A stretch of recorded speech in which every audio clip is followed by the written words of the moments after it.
नमस्कार, मी पद्मावती धनंजय कोरेकर। आज होळी पौर्णिमा, फाल्गुन शुद्ध पौर्णिमेला हा होळीचा सण साजरा केला जातो। महाराष्ट्रात त्याला शिमगा म्हणतात, काही राज्यामध्ये त्याला होलिका असंही म्हणतात, कोकणात विशेषतः होलिका म्हणतात आणि हुताशनी असंही म्हटलं जातं। तिच्या वेगवेगळ्या कथा असल्यामुळे त्याला वेगवेगळी नावही प्राप्त झालेली आहेत। उत्तर प्रदेशात त्याला होरी म्हणतात, बंगालमध्ये दोला यात्रा म्हणतात, तर दक्षिणेमध्ये कामदहन म्हणतात होळीलाच, आणि ओरिसामध्ये मात्र कृष्णाला पाळण्यात घालून त्याला झोका दिला जातो, दोलायमान केला जातो। तर अशा प्रकारे हा होळीचा सण जो आहे हा संपूर्ण महाराष्ट्रभर आणि विशेषतः कोकणामध्ये तर खूप मोठ्या प्रमाणात साजरा केला जातो। काय बरं ह्या होळीचं महत्त्व? होळी सण साजरा करतो म्हणजे या दिवशी कोकणात विशेषतः ताड, माड, नारळी, पोफळी याची जी लाकडं पडलेली असतात ती लाकडं जमा करून त्याचा एक ढीग केला जातो आणि त्याच्यामध्ये अवतीभोवती शेण्या म्हणजे गोऱ्या रचून त्याचा ढीग केला जातो आणि मग खूप मोठा असा अग्नी प्रज्वलित केला जातो। अर्थात तो प्रज्वलित करताना त्याचाही मानपान असतो। गावातले जे पणमुख्य असतील त्यांना होळी पेटवण्याचा मान असतो आणि मग सगळेजण त्या होळीच्या भोवती काय करतात तर अपशब्द वापरून, शिव्या देऊन उन्मत्त झालेली मुलं, विशेषतः तरुणीबाण मुलं तिच्या भोवती तोंडावर हात मारून, त्याला बोंबा मारणं असं म्हणतो आपल्याकडे महाराष्ट्रात, आणि असं करत अपशब्द वापरीत त्या ठिकाणी फेऱ्या मारत असतात। प्रथम तांब्याभर पाणी घेऊन, कळशीभर पाणी घेऊन त्या होळीला प्रदक्षिणा घालत पाणी घालतात। पाणी आणि अग्नी यांचा जवळचा संबंध आहे, खूपच अग्नी पेटला तर पाणी टाकतोच आपण, आणि म्हणून तिचं पूजन करण्यासाठी प्रथम पाणी फिरवतात आणि मग नंतर तिला पुरणपोळीचा नैवेद्य दाखवतात। महाराष्ट्रामध्ये तर होळी रे होळीन पुरणाची पोळी असं म्हणूनच त्या होळीला फेऱ्या मारत असतात। आपल्याला माहिती आहे की प्रत्येक सणाला वेगवेगळा नैवेद्य असतो आपल्याकडे। या ठिकाणी आपल्याला माहिती आहे गहू शेतात पिकलेला असतो, हरभरा पिकलेला असतो, नवीन धान्य आलेलं असतं आणि मग सात्विक असं जेवण म्हणून या पुरणपोळीचा नैवेद्य केला जातो। त्याच्यात एक मला आठवतंय, आमच्या गावी माझे काकी, चुलती ह्या सगळ्याजण काय करायच्या माहिती का, पुरणपोळीच्या नैवेद्याबरोबर कणकेचा का विंचू बनवून द्यायच्या, कणकेचाच, आणि तो त्या होळीमध्ये टाका असं सांगायचे। आता विंचू कशाचं प्रतीक आहे हे आपल्याला माहिती, असुरी गुणाचं आहे, राक्षसी गुणाचं प्रतीक आहे। म्हणजे थोडक्यात त्या होळीमध्ये आपल्याला काय करायचंय तर जे जे आपले असुरी गुण आहेत ते सर्व त्याच्यामध्ये टाकायचे। जे जे मंगल असेल ते ते घडावं या निमित्तानं जे जे आपल्याजवळ वाईट विचार असतील, वाईट मनीषा असतील किंवा सगळ्या ज्या वाईट भावना असतील त्या भावनांचं, वाईट कृतींचं दहन आपण ह्या होळीत करायचं, हा मुख्य उद्देश आहे। आणि हे दहन करताना आपल्याला माहिती त्याच्या वेगवेगळ्या कथा आहेत। पहा काय कथा आहे त्याची। हिरण्यकश्यपूची बहीण जी होलिका होती ना, त्या होलिकेला वर मिळालेला होता की तुला अग्नीपासून संरक्षण मिळेल, पण माहितीये वर देताना जर त्याचा दुरुपयोग केला तर तो वर शापित होतो, म्हणजे तो नष्ट होत असतो। म्हणून हिरण्यकश्यपूने काय केलं, प्रल्हाद सतत नारायण नारायण म्हणायचा, तो तर आसुरी वृत्तीचा होता आणि प्रल्हाद तर नारायणाचा देव घेत होता, म्हणजे दैवी गुणाचा होता। म्हणून त्यांनी सांगितलं या प्रल्हादाला संपवून टाकायचं। त्याने खूप मोठा असा ढीग केला, थोडक्यात चिता म्हणूया आपण त्याला, आणि त्याच्यावर होलिकेला बसवलं आणि मांडीवर प्रल्हादाला दिलं। पहा काय परिणाम झाला माहिती आहे का, असुरी गुणांचा नाश होतो, ती होलिका जळून भस्मसात झाली, पण आनंदानं बाहेर पडला तो प्रल्हाद। म्हणजे आपल्या ह्या भारतीय संस्कृतीतलं अध्यात्म हे आपल्याला सांगतंय की आपल्यातले जर वाईट गुण आपण जाळून टाकले किंवा बाहेर काढले तर नक्कीच आपल्याला आनंद मिळतो. आणि होळीचा सण तसा आनंदाचाच आहे बरं का. सगळीकडे आपल्याला माहिती आहे, कामधंदा लोकांचा शेतीतला उरकलेला असतो. आनंदाचा सण, रंगाचा सण म्हणूनही याला, कारण हा सण तसा 5 दिवस चालतो. फाल्गुन शुद्ध पौर्णिमा ते दुसरा दिवस जो फाल्गुन वद्य प्रतिपदेचा येतो तो धुलवड म्हणून असतो. या दिवशी काय करतात, आदल्या दिवशी पेटवलेल्या होळीची राख असते ना, ती राख कपाळाला लावतात आणि तिला होळीला नमस्कार करतात. म्हणून त्याला दुसरं नाव धुलिवंदन असं केलेलं आहे. की काय केलं, आम्हाला आनंद कोणता, तर आम्ही असुरांचा नाश केला, वाईट वृत्तीचा नाश केला, हे तो आनंद आपल्याजवळ आहे. आणि मग तीच राख एकमेकांना कपाळी लावायची असते. पण आपण काय करतो माहिती का, आपल्याला असं दृश्य दिसतंय की आपण जरा विकृत स्वरूपामध्ये साजरी करतो. ती राख उचलायची, अंगावर फेकायची एकमेकांच्या, आणि मग कुठेतरी त्याचे अपघातही होताना आपल्याला दिसत असतात. आणि गावाकडची एक प्रथा आहे, मला माहिती आहे.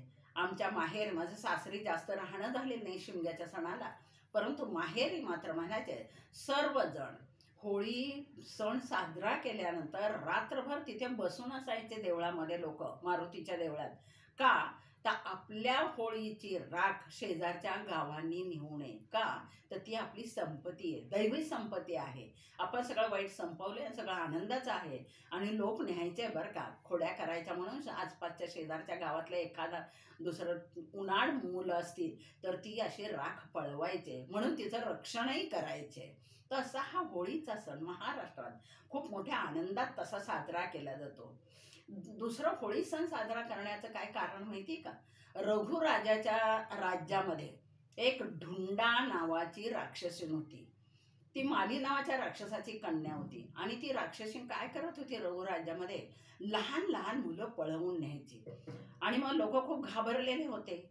त्यांनी काय केलं की ती राक्षसीन आपल्या गावातच येऊ नये म्हणून मोठी अशी होळी पेटवायची. आणि होळी पेटवल्यानंतर खूप घाण घाण शिव्या द्यायच्या, वाईट वाईट शब्द म्हणायचे, बोंब मारायचे, आणि ती राक्षसन पळून जायची. शेवटी त्यांनी तिचाही दहन केलं लोकांनी, त्या ढुंडा राक्षसीचं.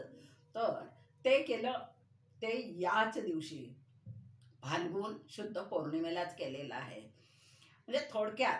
आणि हिरण्यकश्यपूची झाली कथा, ढुंडीची झाली, कंसाची बहीण पुतना, हिच्याबद्दलही आपल्याला तेच माहिती आहे. तिचाही वध फाल्गुन शुद्ध पौर्णिमेलाच केलेला आहे. कंसाची बहीण पुतना हे आपल्याला माहिती आहे, कृष्णाला मारण्यासाठी आलेली होती. दुग्ध प्राशन करून ती त्याला ठार करणार होती विष पाजून. परंतु दैवी संपत्तीचे गुण कसे असतात, कृष्ण म्हणजे भगवान विष्णूचाच अवतार होता. तर मग त्याने सर्व ते रक्तही शोषलं, दूधही शोषलं, पण त्यांना काहीच झालं नाही. उलट तीच तिथे मरून पडली पुतना. आणि मग त्या पुतणेचा वध झाला म्हणून लोकांनी खूप मोठ्या आनंदाने होळी पेटवली. आणि अपशब्द वापरून त्या होळीभोवती फेऱ्या मारून कृष्णाला आनंद साजरा केला. संपूर्ण राज्यामध्ये सगळे गोप गोपींनी त्या होळीच्या भोवती आनंदी आनंद साजरा केला, रंग खेळले.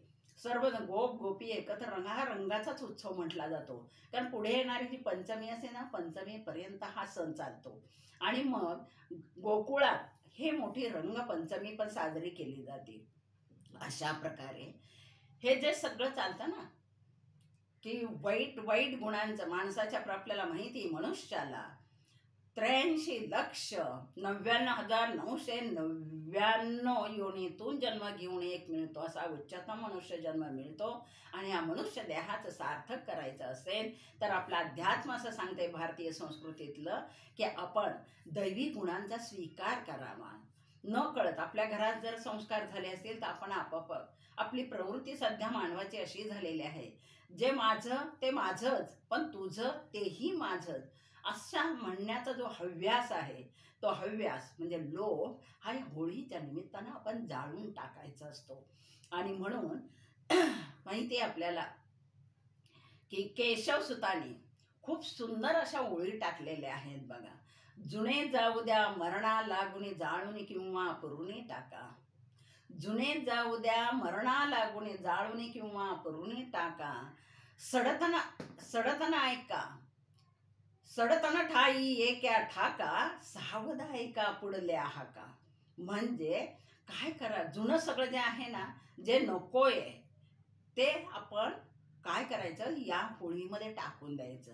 जुनं ते सोनं म्हणतो, चांगले विचार असतील ते आपण घ्यायचेच आहेत, पण जे नको ना ते होळीच्या स्वरूपात त्याची होळी करणं असा आपल्याकडे वाक्प्रचार आहे. म्हणजे सर्वनाश करायचा असं केशवसुतांनी आपल्याला त्याच्यामध्ये सांगितलेले आहे.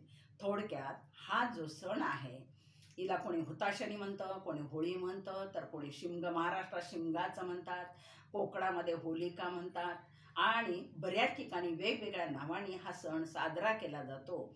तर आणि पुरणपोळीचा नैवेद्य दाखवतात. आपल्याला माहिती, नैवेद्य दाखवल्यानंतर तो विंचू तर आपण त्याच्यामध्ये टाकतो, पण नारळ फोडल्यानंतर अर्धा नारळ होळीमध्ये भाजून घेतात. एक शास्त्र असं आहे, आयुर्वेदिक शास्त्र, की भाजलेला ओला नारळ प्रकृतीलाही सुद्धा खूप चांगलं असतं. तरुण मुलींची जर पोटविकार असेल ना, महिन्याकडचा पोटविकार, त्याच्यामध्ये जर हा भाजलेला नारळ खाल्ला तर खूप उपयुक्त असतं. म्हणजे जुन्या लोकांची शास्त्र किती चांगली आहे, ते जुनं आपण घ्यायचं आहे आणि जे जे नको, जे जे हानिकारक आहे, जे अमंगल आहे, ते सर्व या होळीमध्ये आपण टाकायचे आणि त्याचा नाश करायचा, असाच एक अर्थ आपल्या सणातून आपल्याला घ्यायचा आहे.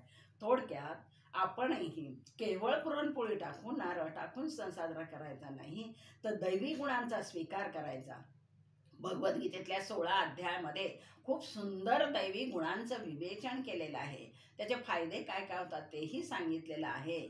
तर आपण त्या दैवी गुणांचा स्वीकार करायचा, म्हणजे जे चांगलं ते घ्यायचं आणि असुरी गुण, काम, क्रोध, लोभ, मद, मत्सर, मोह, ह्या सगळ्या असुरी गुणांचा आपण काय करावा, तर त्याग करावा. म्हणजे त्यागाची भावना आपल्यामध्ये असावी, हाही उद्देश या सणांचा मागे आहे. तर असा हा आनंदाचा उत्सव, रंगाचा उत्सव आपण सर्वांनी साजरा करूया आणि ही हुताशनी म्हणजे ही होळी सर्वांना शुभदायी ठरो आणि सर्वजण सुखी समाधानाने नांदो, हीच अपेक्षा मी या होलिकेजवळ करते, या होळीजवळ करते आणि थांबते. जय हिंद, जय महाराष्ट्र.